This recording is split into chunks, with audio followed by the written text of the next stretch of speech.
Bueno, buenas tardes. El día de hoy agradezco mucho al comité organizador por permitirnos estar con ustedes en esta presentación. Consideramos que es un tema importante debido a los acontecimientos que hemos pasado los últimos 2 años y también pues en base a nuestros pacientes. Yo soy la doctora Blanca Jaime, trabajo en el Hospital de Oncología y pues vamos a hablar el día de hoy de la evolución en nuestros pacientes que han presentado COVID. Vamos a discutir algunos casos clínicos y pues espero que esta información para ustedes sea de gran utilidad. Bien, vamos a hablar sobre algunas cosas en general. Eh, en 2003, el coronavirus fue causante de la primera pandemia que se le denominó del nuevo milenio. También se desarrolló en China y se denominó como una neumonía de rápida progresión. Para diciembre de 2019, en Wuhan, provincia de Hubei, China, existió una nueva enfermedad de origen desconocido y se denominó COVID-19, debido a que pues, se detectó en 2019. Fue declarada como emergencia de salud pública el 30 de enero del 2020 por la OMS y se hizo una declaratoria de pandemia el 11 de marzo del 2020. Es bien importante que nosotros tomemos las herramientas de imagen, ustedes que trabajan en hospitales de primer nivel, segundo nivel, tercer nivel, como un método que nos va a ayudar para apoyarnos en el estudio de los diferentes síndromes pulmonares.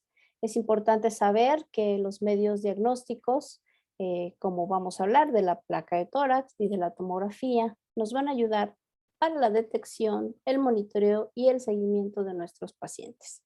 Entonces, el primer estudio en el que nosotros nos vamos a basar, independientemente del hospital o del centro donde nosotros estemos trabajando, va a ser la placa de tórax. También de manera de encontrar una solución para el creciente número de pacientes que se tuvieron en diferentes fechas de la pandemia, en los servicios de urgencias, de hospitalización y en pacientes que ya estaban internados en la unidad de cuidados intensivos también, se realizaron algunas adecuaciones para saber cuándo y por qué razones estos estudios debían de ser realizados, ya que tampoco se deben de utilizar de manera indiscriminada. Entonces, para los servicios de urgencias se empezaron a realizar cuando existía la sospecha de enfermedad por COVID-19. Cuando pues fueron hospitales que se dirigieron únicamente para la atención de COVID, estos estudios se realizaron en el departamento de diagnóstico de imagen, pero en hospitales como el Hospital de Oncología, donde no se dejó de atender a la población con patologías oncológicas, pero aún así se podían recibir pacientes con sospecha de COVID, entonces se realizaron de manera con equipos portátiles. En la unidad de cuidados intensivos siempre se realizó y siempre se ha seguido realizando una vez que el intensivista lo crea conveniente. Para hospitalización siempre se realizarán con el equipo portátil en las situaciones como en el empeoramiento del desarrollo clínico del paciente, cuando no exista un avance a mejoría o un deterioro, cuando son pacientes que se reciben de la UCI para valorar cómo ha sido su recuperación y también como indicación de seguimiento por secuelas, también en pacientes ambulatorios. En muchos de ellos se pudo realizar algunos estudios de control y en muchos de ellos simplemente el control fue de manera clínica. Debido a todo esto y debido al número creciente de pacientes y de tratar de encontrar una manera en la que nosotros pudiéramos comunicarnos de una manera pues más estandarizada, se realizaron varias clasificaciones en cuanto a los hallazgos de las placas de tórax. ¿Qué se buscó? Bueno, pueden ser varias clasificaciones, vamos a mencionar solamente dos que son las más importantes, de las primeras que se realizaron, como el score de Rale. Este score se realizó en un inicio por médicos de atención de los servicios de medicina interna y básicamente se empezaron a desarrollar para tratar de definir en un estudio de tórax los cambios por edema de pulmón. Y posteriormente, cuando viene COVID y vemos que algunos de los hallazgos son similares en cuanto a su desarrollo o las características de imagen, se realizaron algunas ecuaciones para poder utilizarlo. El segundo score es el de Brixia, que se realizó en Italia. Y bueno, estos dos y otros más que ya se desarrollaron, básicamente estudian las áreas de consolidación, las áreas de vidrio despulido, los hallazgos como nódulos pulmonares, la distribución de la afección que se está observando en el pulmón, como son, por ejemplo, las regiones del pulmón a nivel superior, a nivel medio y a nivel inferior. También hablan de la lateralidad y o si estas afecciones son bilaterales también. Y si existen algunos hallazgos asociados como derrame pleural. Esto es en un contexto de un paciente con antecedentes de ser sano, pero recordemos que muchos pacientes que tienen antecedentes, como en nuestro caso, oncológicos con tumores primarios o lesiones metastásicas, o pacientes con cirugías o pacientes con tratamientos. Entonces, esos son hallazgos asociados. Para definir todas estas pues áreas de estudio, nos basamos o se basaron inicialmente en la clasificación de Fleischner, donde se describen todas estas características y otras más. Entonces, bueno, ¿en qué consiste? En valorar principalmente la afección de cada pulmón. Esta afección va a ser de manera individual y de manera sumatoria. Es decir, se van sumando los hallazgos que tenemos en el pulmón derecho, los hallazgos del pulmón izquierdo, para encontrar un score total. Entonces, este se basa en la afección del 1 al 25%, del 25 al 50, del 50 al 75 y mayor del 75, y con estos se obtuvieron números del 1 al 4 y así se fue haciendo la sumatoria del lado derecho y lado izquierdo. En el de Brixia también se toma en cuenta las áreas superiores, las áreas medias, las áreas inferiores del pulmón, pero en este básicamente es si el pulmón es completamente sano, si hay un predominio de la afección intersticial o hay una combinación de afección intersticial con infección alveolar, o el que es más grave cuando hay una afección intersticial y el mayor componente es el alveolar. Entonces, como en este caso, vean como las áreas de las regiones superiores son básicamente con el infiltrado intersticial fino. Vean cómo hay unos trayectos lineales de mayor densidad. En las áreas medias hay un componente combinado, intersticio y alveolo. Y en el número 3, que es predominantemente hacia la región inferior izquierda, hay un componente mayor alveolar. Entonces el score es de 11. Es un score alto, ya que el máximo es de 18. Vamos a hablar sobre algunos casos específicos. Vean cómo este paciente tenemos de forma inicial una placa de tórax completamente normal. El único hallazgo es la presencia del catéter. Este es un paciente de 21 años que tiene un antecedente de linfoma linfoblástico mandibular. Además de ello, el antecedente de VIH positivo inicia su tratamiento con quimioterapia. Estos son proyecciones del 4 y del 15 de abril respectivamente.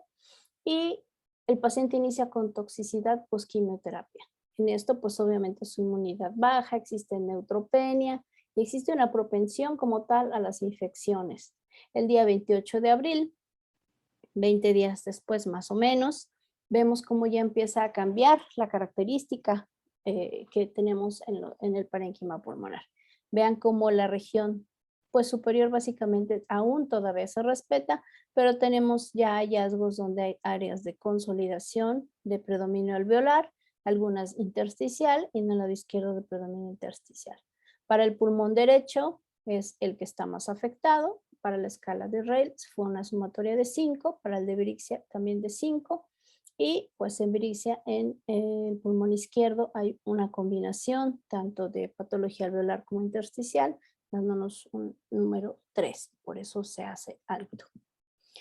Desafortunadamente este paciente continúa con un deterioro clínico y se determina que inicia con un cuadro de neumonía. Y vean también cómo ya tenemos unas áreas de consolidación hacia la región perilear, y vemos también cómo hay áreas ya de afección de tipo alveolar que incluso ya nos borran el ángulo. También hay un derrame pleural asociado y bueno, El paciente se deteriora aún más, se entra en choque séptico. A pesar de que fue difícil la evolución de este paciente, pues en interrogatorio y en ver qué manera o por qué no está progresando de manera adecuada, se detecta que el cuidador de este paciente pues tiene una sospecha clínica de COVID, por lo tanto el paciente también, se realiza una PCR dando positivo. Y bueno, el 5 de mayo, que es prácticamente un mes después, esta placa, vean, completamente normal. Ya tenemos ya áreas importantes de afección pulmonar bilateral con unos scores bastante altos de Red y de Brixia. Posterior a ello, el paciente se traslada al hospital de especialidades debido a que fue un hospital dirigido para pacientes oncológicos y desafortunadamente por falla orgánica múltiple este paciente pierde la vida. Y bueno, esto nos demuestra una vez más que la inmunidad de los pacientes juega un papel importante. Este segundo caso, vean cómo es un paciente de 52 años con diabetes, hipertensión, obesidad, es trabajador de la salud, que el día 15 de diciembre empieza con síntomas leves, un poco malestar, fiebre. En esta tomografía de alta resolución, de fase simple, se ve que prácticamente las características del pulmón son normales. Vean los trayectos vasculares, la densidad pulmonar, los trayectos bronquiales sin una alteración. Sin embargo, 10 días después, este mismo paciente ingresa al servicio de urgencias con una afectación pues bilateral extensa que afecta tanto las áreas superiores, medias e inferiores, con los scores más altos, tanto de Rey como de Brixia. Estos son básicamente scores que se realizan para ver cómo va a evolucionar este tipo de pacientes, ya la mejoría o tienen pues la manera de desarrollarse para un desenlace fatal, ¿no? Entonces vean como el 25 de diciembre toda la densidad cambia, prácticamente son pulmones completamente blancos. Para el día 28, esta es placa del día 28, el paciente se intuba, el 30 de diciembre el paciente está intubado. Vean cómo por el tratamiento recibido y empieza a disminuir toda la densidad y la afección pulmonar. Para el día 6 de enero los scores empiezan a disminuir de forma lenta, pero ya vemos un poquito más de pulmón dentro de lo que no se veía nada. El día 8 de enero el paciente es extubado y el día 10 de enero el paciente es dado de alta. Sin embargo, vean toda esta modificación de densidad en trayectos irregulares, en trayectos que afectan tanto la región periliar como la región periférica. Se da de alta incluso con scores altos y eso nos permite también ir dando seguimiento e ir aprendiendo cómo se comporta esta patología, porque para este momento básicamente ya eran cambios de nuestro paciente a nivel de pulmón. Estos dos casos son para mostrarles cómo teniendo pruebas PCR positiva hay pacientes que no desarrollan absolutamente ningún cambio a nivel pulmonar y como otros pacientes, a pesar de no tener ninguna patología de base, desarrollan zonas de consolidación tanto a nivel periliar como a nivel periférico. Lo que vemos como áreas algodonosas, todas esas de manera bilateral, ambos con PCR positiva y bueno, las dos áreas de la moneda. Ahora vamos con la tomografía de alta resolución. En COVID-19 también se realizaron también varios scores. El primero que se realizó fue hecho por la Sociedad Radiológica Holandesa y pues hablaba de 6 categorías. Estas categorías también se realizaron para que nosotros pudiéramos también tener la manera de comunicarnos pues de una manera muy similar a lo que se desarrolló el BIRATS, de una manera estandarizada y que estuviéramos donde estuviéramos todos pudiéramos entender. Y entonces, bueno, en Corratzuno es prácticamente un estudio normal, donde tenemos cambios por enfisema, fibrosis, cambios postquirúrgicos, cambios post-RT. El CORAT-2 son pacientes con baja sospecha, básicamente se asocia con infecciones diferentes a COVID, como bronquitis, bronconeumonías, áreas de cavitación. El indeterminado es porque hay áreas de vidrio despulido que pueden ser muy delimitadas o pueden estar en la región periliar, que pueden tener derrame pleural, cosa que normalmente no vemos en COVID-19, y pueden ser originadas por una neumonía, pero puede ser distinta a COVID. El 4, que es un nivel de sospecha alto, nos muestra o nos habla de consolidaciones multifocales con zonas de vidrio despulido unilateral y bueno, esto puede ser una neumonía viral de diferentes etiologías y también por COVID-19. El muy alto, pues ya, son las áreas que todos conocemos como zonas de vidrio despulido, multifocal, con o sin consolidaciones, a nivel subpleural, cisural, bilateral y francamente por COVID-19. Y el 6 es básicamente cuando tenemos una prueba de tomografía y una prueba positiva. Recordar que el gold estándar de diagnóstico de COVID es la prueba PCR. Bueno, aquí les muestro algunos casos, básicamente CORRATS 1, el pulmón no tiene absolutamente nada. Vean la densidad de los trayectos vasculares, vean la densidad de los trayectos de la vía, vean las cisuras, entonces vean la morfología pleural. Prácticamente un estudio normal. Esta es una paciente de 62 años con un carcinoma ductal infiltrante de la mama derecha. En el Hospital de Oncología se desarrolló un protocolo para todos los pacientes a los que se les coloca catéter puerto, que van a recibir quimioterapia, que van a recibir algún tipo de intervención quirúrgica. Se decidió realizar estudios de tomografía de alta resolución en fase simple para tratar de encontrar. Recordemos que hubo un momento donde las pruebas pues eran bastante escasas y era difícil el acceso. Entonces, de manera para tratar de proteger y tratar de no cancelar todas las cirugías, se desarrollaron estos protocolos. Y entonces vean aquí cómo prácticamente este pulmón está normal, mama derecha con zonas como ya les referí por la lesión que tiene. Pongan atención, este es el 16 de enero del 2020 y inicia la paciente con una quimioterapia neoadyuvante, es decir, para reducir el tumor el 14 de febrero. Esta paciente, el día 14 de abril del 2020, es operada de una mastectomía radical modificada como parte de su tratamiento. Después recibe radioterapia adyuvante, es decir, después de la cirugía, y que termina en 2020. Este estudio es del 31 de agosto y vean cómo ya tenemos cambios a nivel de la pleura y a nivel del parenquima pulmonar. Y entonces esto básicamente son cambios por fibrosis. Deben de analizar bien estos hallazgos, ya que en muchas ocasiones sí se ha llegado a confundir con cambios por posible COVID, siendo únicamente cambios post-tratamiento. Entonces, al corresponder con fibrosis, es un CORRATS 1. En este caso, es una paciente femenina con un tumor de gran volumen a nivel de la orofaringe. Vean ustedes cómo prácticamente obstruye toda la luz de la nasofaringe, toda. Se hace asimétrica parte de la orofaringe, con una luz disminuida prácticamente.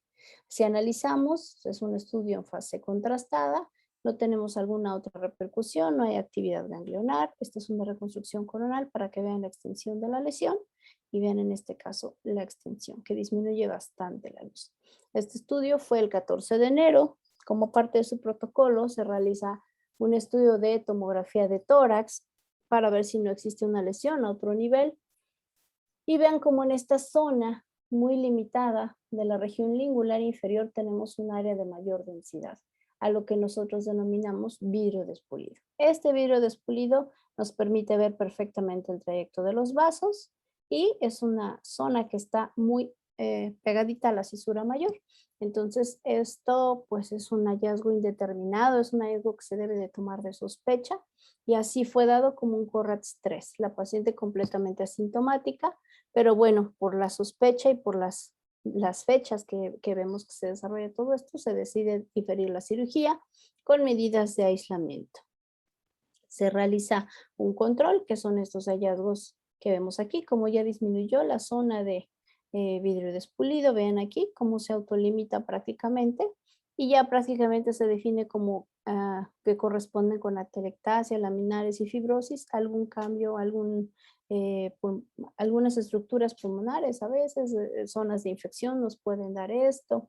Recuerden que todos estos pacientes pues son inmunocomprometidos. Se realiza la cirugía hasta mayo del 2021, es decir, 4 meses después.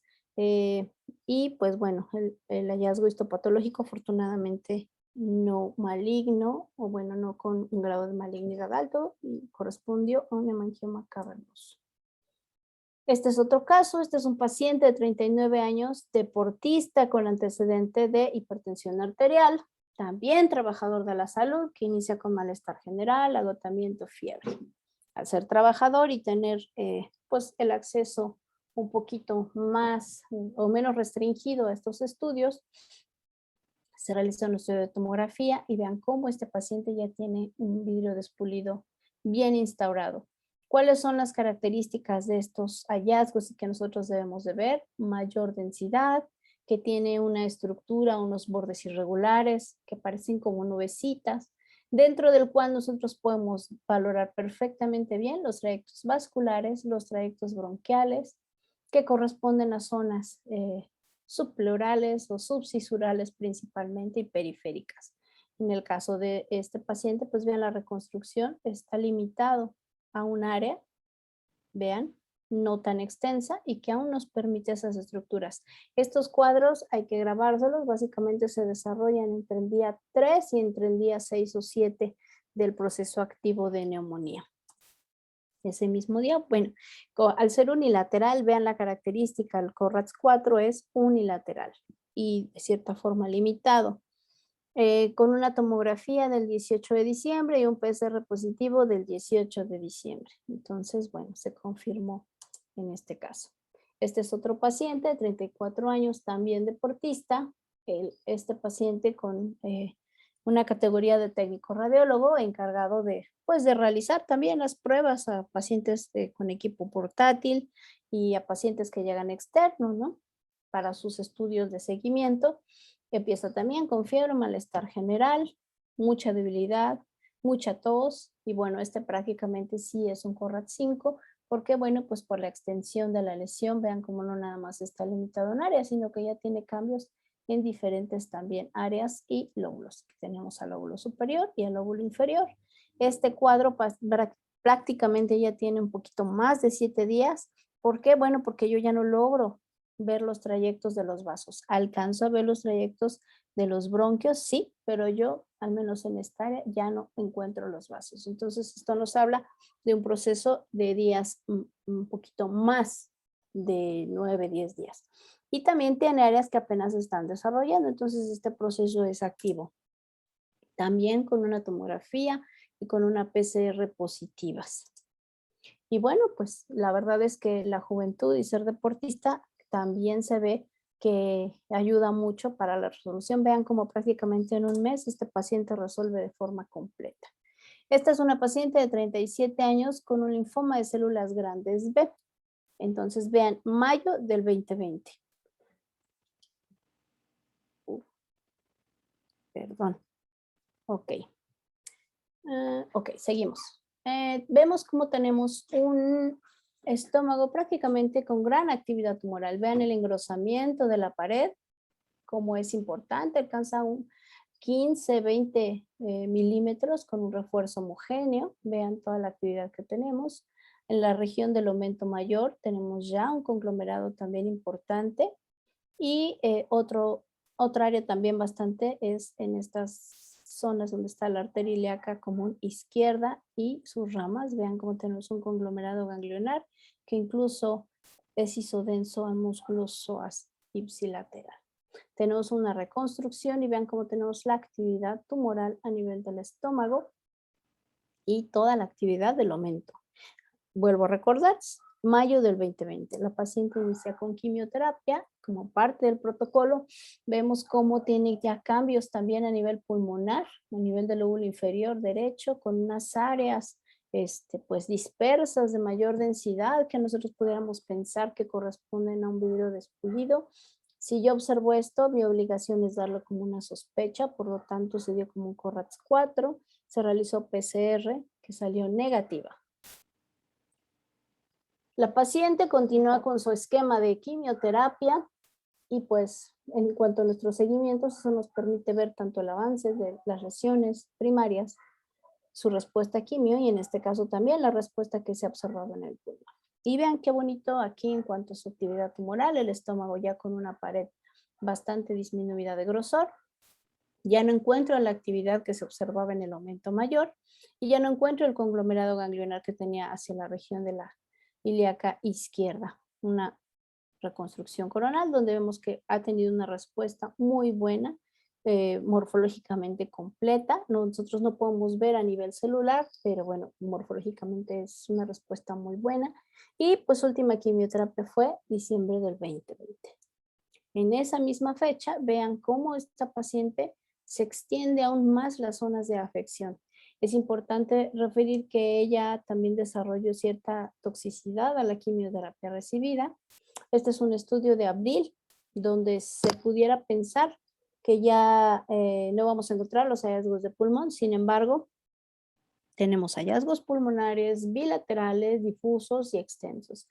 Y vean cómo tenemos áreas de vidrio deslustrado, pero como en focos, como si fuera una neumonía de focos múltiples. Vemos también áreas nodulares, ¿no? Como el famoso árbol en gemación, y también vemos áreas de consolidación irregular, donde ya no se permite ver el trayecto vascular, aunque sí el bronquial. Bueno, esta paciente es hospitalizada también por un cuadro de neumonía, estamos hablando de abril, también con sospecha de COVID.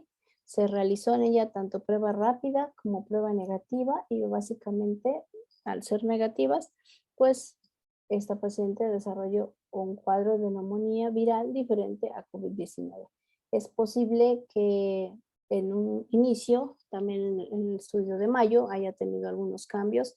Recordar que la quimioterapia también puede causar cambios por neumonitis post-quimioterapia, entonces pueden ser esas dos cosas asociadas en este caso.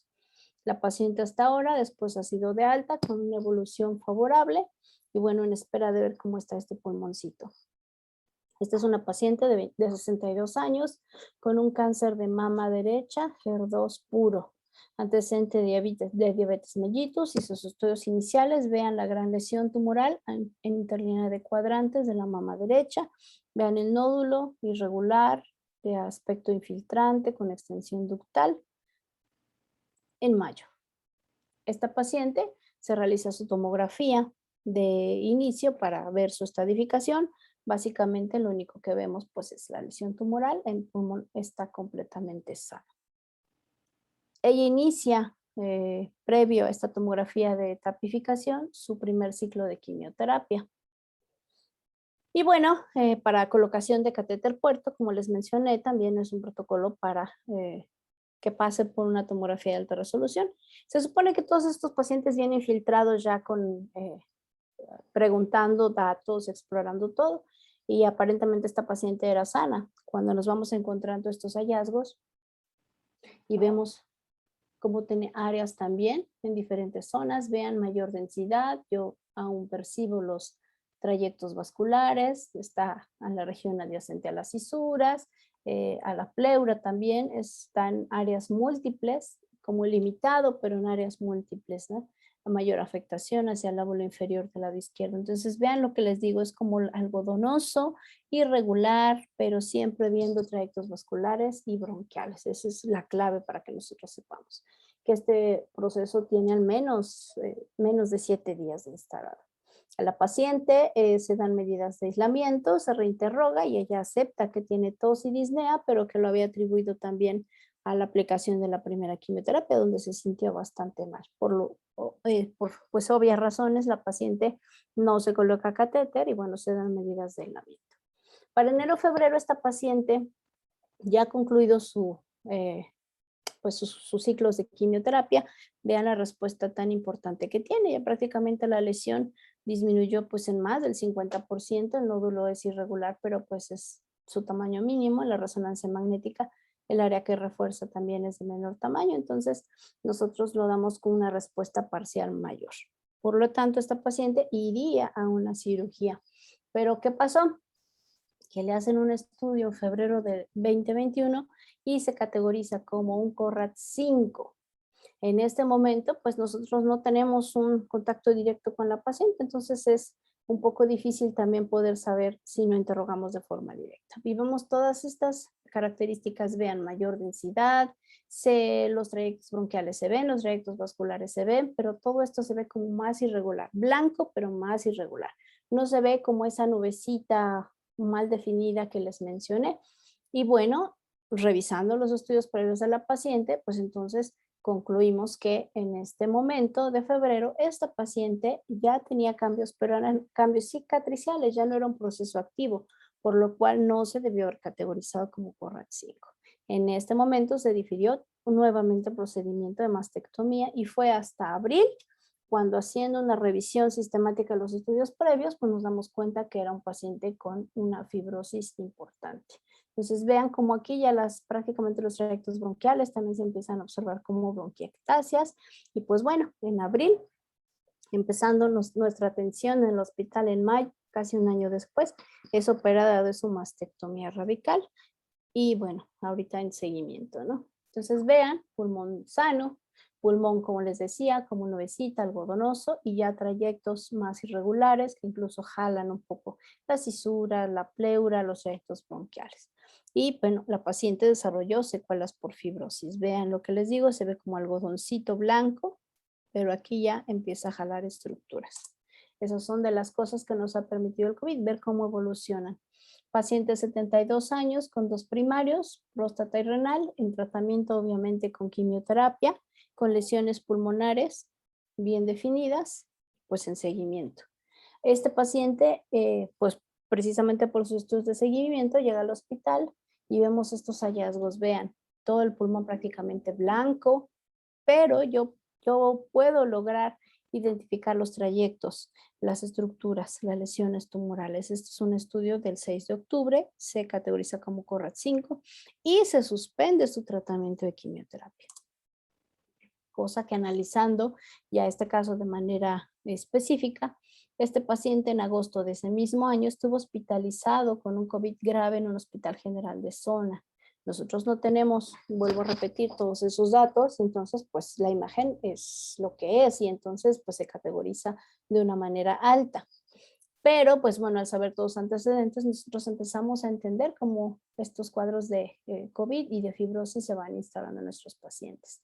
Se da de alta de ese hospital en septiembre, pues vean cómo en octubre nosotros hacemos este estudio, el paciente tiene un mal estado general, y bueno, pues básicamente esto tampoco debe haber sido un CORRAT 5, sino más bien una secuela por una evolución, pero nosotros no teníamos el inicial. Para diciembre de ese mismo año, vean cómo estas mismas zonas de mayor densidad, que aún así no están desestructurando tanto el parénquima pulmonar, van disminuyendo paulatinamente. Y para julio de este año, casi un año después, prácticamente el pulmón regresa a su morfología. El crecimiento de la lesión tumoral pues ha sido mínimo paulatino entre estudio a estudio.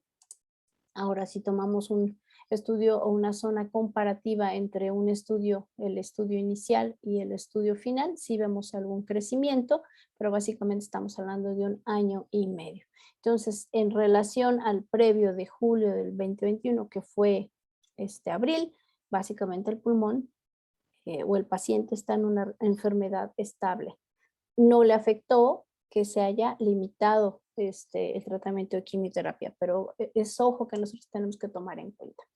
Esta es una paciente de 52 años con un SAD endometrio. Esta es una tomografía de tapificación. Prácticamente pues el pulmón está normal, pero la paciente inicia también con cuadro de tos, de dificultad respiratoria, cuando ya estaba programada para que se realizara su cirugía de resección, su cirugía oncológica.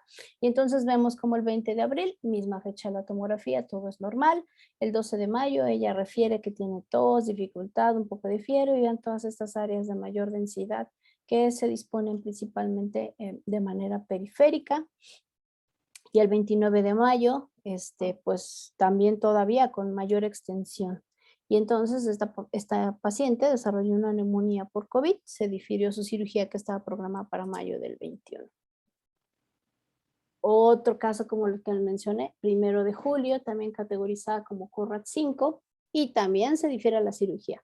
Pero vean cómo estos hallazgos similares a los que vimos previamente, esto es como, se empieza a hacer como el famoso panal, como una telaraña con trayectos más marcados de blanco y negro y hacia las áreas periféricas, pues empiezan a mostrar que estos son los cambios que van haciendo la resolución del pulmón. Esto es en julio y esto es en octubre, entonces vean cómo ya estas zonas de mayor densidad irregulares, aquí prácticamente ya desaparecieron. Persiste un poquito de mayor densidad, sí, pero no con esa estructura y no con esos cambios. Entonces, en el caso de ella, se difirió también la cirugía al menos 4 meses. Afortunadamente no hubo una progresión y entonces para los estudios de julio, que son estos, y para los estudios de octubre, se concluye que la paciente ya tenía fibrosis. Y bueno, ¿cómo va a evolucionar el COVID? Esto hay que aprenderlo, es lo que nos ha enseñado. Vemos que hay cuadros que resuelven en un mes, pero hay cuadros que resuelven en 1 año y medio o más. Depende también de las características. Yo tengo un pulmón sano con estructuras vasculares, bronquiales, fisuras, pleura de características normales. En un cuadro alrededor del menor a 7 días, yo empiezo a observar que esta densidad por áreas se empieza a hacer más blanca y eso es lo que llamamos vidrio deslustrado, marcando siempre el trayecto vascular y bronquial. Ojo, eso hablado en cuadro agudo. Este cuadro va avanzando y entonces tenemos varias áreas de focos también, aunque me permiten todavía observar los trayectos vasculares. ¿Qué pasa aquí? Bueno, que esta zona de consolidación extensa se hace más blanca, más densa y ya no me permite ver los trayectos vasculares. Entonces estamos hablando de un periodo mayor a 10 días y estos trayectos bronquiales, estos trayectos bronquiales sí me permite verlos. Entonces de 10 días a 15 días. ¿Qué pasa después? Bueno, pues después de un mes, mes y medio de haber tenido una afección, de una distribución difusa extensa, la densidad empieza a regresar. Entonces vemos cómo la densidad es mucho mayor en las zonas que fueron afectadas. Vean, aquí tenemos muy bien el comparativo. Yo veo los trayectos vasculares y empiezo a ver cómo los trayectos bronquiales son un poquito más amplios de lo que esperábamos o de lo que previamente se tenía. Nosotros podemos ver eso porque tenemos pacientes en seguimiento, pero muchos de los pacientes que tuvieron COVID no tienen estudios antes ni estudios después. Aquí que tenemos pues más desestructuración del parénquima, como una fibrosis pulmonar de las que ya conocemos, donde se empiezan a desarrollar bronquiectasias, incluso zonas de cavitación, zonas de panal de abeja, y esto ya nos habla de un proceso mucho mayor a un mes, cuando el paciente tampoco ya es contagioso, cosa que hay que tomar en cuenta. Y por último, algunos pacientes desarrollan trayectos gruesos o trayectos finos cicatriciales en los sitios donde se desarrolló el COVID. Entonces, esto puede ser muy variable, lo que es muy constante son las áreas de los primeros días y después hay pacientes que resuelven de forma inmediata. Y bueno, nuestras conclusiones, ¿cuáles son? Que la placa de tórax y la tomografía computada no deben ser utilizados como métodos diagnósticos, nunca. El gold estándar es la prueba PCR y el interrogatorio dirigido a pacientes y familiares cuidadores, tanto pacientes oncológicos como pacientes no oncológicos, nos va a dar mayor certeza de lo que estamos observando y buscando. No debemos de observar el contexto, olvidar el contexto actual de la pandemia, ya que esto nos dice que cualquier cuadro que en ese momento sea fiebre, tos, disnea, pues nosotros debemos de pensar principalmente en COVID, más que en alguna otra complicación en este momento. Y en los síndromes pulmonares, ¿cómo vamos a participar las áreas de imagen? Pues para detección, monitoreo y seguimiento. Nunca deben de ser utilizados de rutina para diagnóstico o exclusión de pacientes con COVID-19. Esto ya es un consenso de varias sociedades y bueno, es importante que nosotros lo sepamos. Vamos a hacer un apoyo, pero nosotros no podemos descartar en ningún momento que la paciente o nuestros pacientes tengan COVID. Y bueno, espero que esto les haya servido. Yo dejo mis datos para cualquier información y cualquier apoyo que podamos ofrecer. Les agradezco nuevamente por la oportunidad de estar con ustedes y pues vamos a continuar con los demás. Muchas gracias.